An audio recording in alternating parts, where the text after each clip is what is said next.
Na kupeni kile kisa cha yule kijana aliosikika na mmoja wa wafalme kwamba ni mtu mzuri, mtu mwema, mpaka akatamani kumsaidia. Akaambiwa ukimtaka nenda msikitini. Na alhamdulillah akaenda msikitini, akamkuta, akaambiwa huyo hapa. Akamwambia ndugu yangu nimekuja, unanijua? Akasema nakujua kwa mbali. Nani wewe? Kama wewe sasa hivi akuuze Mama Samia, unanijua unijui? Wewe utamwambiaje? Utamwambiaje? Sema ukweli. Basi anaambia kwa mbali, kama nakuonaona sehemu hivi. Ami bwana mfalme, karibu bwana. Akasimama sasa kwa sababu anzilu nasa, akamsimamia mfalme. Kaa chini, kaa chini. Akakaa. Naam bwana. Kaambia mimi nimekuja, nimepata sifa zako, tabia zako, nimetamani nikusaidie na kuomba niambie chochote katika haja zako, mimi ni mfalme, naweza kukusaidia. Akamwambia bahati mbaya umenikuta wapi? Msikitini. Na mimi huko msikitini namfuata Mungu tu kumwambia haja zangu. Naona haya katika nyumba ya Mwenyezi Mungu kumtajia mtu shida zangu asiyokuwa Mungu ndani ya nyumba yake. Ukitaka kunisaidia mimi na kuomba nisubiri huko nje huko kwenye magari huko, nitakwambia. Anaambiwa nani? Wewe unaweza? Si utaona tena ndo alhamdulillah, dua zimekubali. Mungu bwana, dua nimezinyoosha hapa. Kaja mfalme msikitini mwenyewe, kwa mchezo na dua. Na hapo unaanza kumsifu kama hiyo dua akakupa mtu.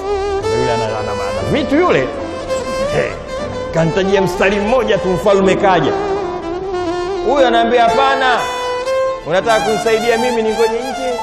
Hii nyumba ya Mungu mundani, haja zangu mwenye kupata bahati ya kuzijua ni mwenye nyumba hii tu. Nisubiri. Shekhe mfalme katoka nje. Amsubiri huyu Darweshi bwana. Darweshi akiingia msikitini ni yale maneno ya Mtume Muhammad sallallahu alaihi wasallam, anasema idha ra'aytumur rajula ya'tanu almasajida fashhadu lahu bil iman.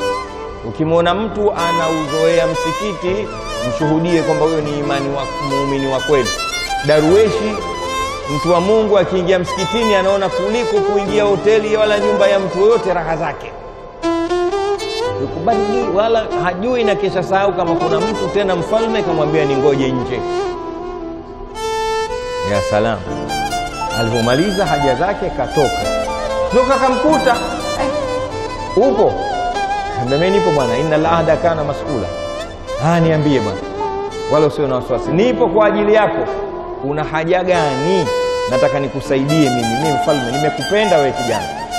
Mursalina tena ukiambiwa hivyo wewe,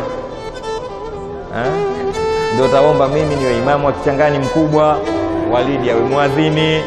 Tena hapo tena ndio unanimaliza hapo. Mungu akubariki. Allahu akbar. Yule bwana anasema, hebu rudia tena swali lako, unataka kunisaidia? Ndio nataka kukusaidia. Nini? Nataka kukusaidia. Akamwambia nikuulize, mimi nina haja mbili. Nina haja za kidunia na nina haja za kiakhera. Unataka kunisaidia zipi katika haja zangu mbili hizi? Nina mafungu mawili. Mimi dunia ninazo haja na akhera nina haja zangu akhera. Bwana wewe uliotakafadhi na kudhamini mchezo wa kunisaidia mimi, unataka kunisaidia haja gani? Akaambia bwana, si unajua mimi ni mwanasiasa. Mwanasiasa mimi nasaidia haja za kidunia, upate maji, upate elimu, upate afya bora, upate si ndio mnavyoambiwa na wanasiasa. Hawawezi lolote. Chagueni mimi nitakuleteeni sisi miundombinu Umepewa? Umepewa. Si umeshachagua? Wanasema tu. Ndio mimi napenda ile jambo lenyewe linaitwa kupiga kura. Nabadilisha kupiga kula. Kuwasegezea kula wale tu. Wewe umeelewa? Ndio ukweli wenyewe. Ambe bwana, mimi ni mwanasiasa. Haja ninazoweza kukusaidia wewe ni haja za kidunia tu. Haja za kiakhera mwenyewe Mungu. Akaambia basi ushashindwa. Wewe unataka kunisaidia dunia? Ndio nataka nikusaidie dunia. Akaambia kwa taarifa yako, huyo mwenye dunia mimi simuombi dunia. Itakuwa wewe huna dunia nikuombe dunia. Huyo mwenye dunia yake Sijamwambia hata siku moja mimi nataka dunia, ambaye ni Mungu. Wewe huna dunia hata kitu kimoja, unataka kunisaidia mimi? Huna bwana, shika njia bwana. Mimi nataka kunisaidia ada za kiakhera na madhambi, nataka pepo. Kama unaweza hilo nikukabidhi hapa sasa hivi. Akaambia basi bwana, inna lillahi fahubital ladhi kafara. Mnanielewa? Mwenyezi Mungu ndo mwenye kila kitu jamani, Mwenyezi Mungu ndo mwenye kila kitu.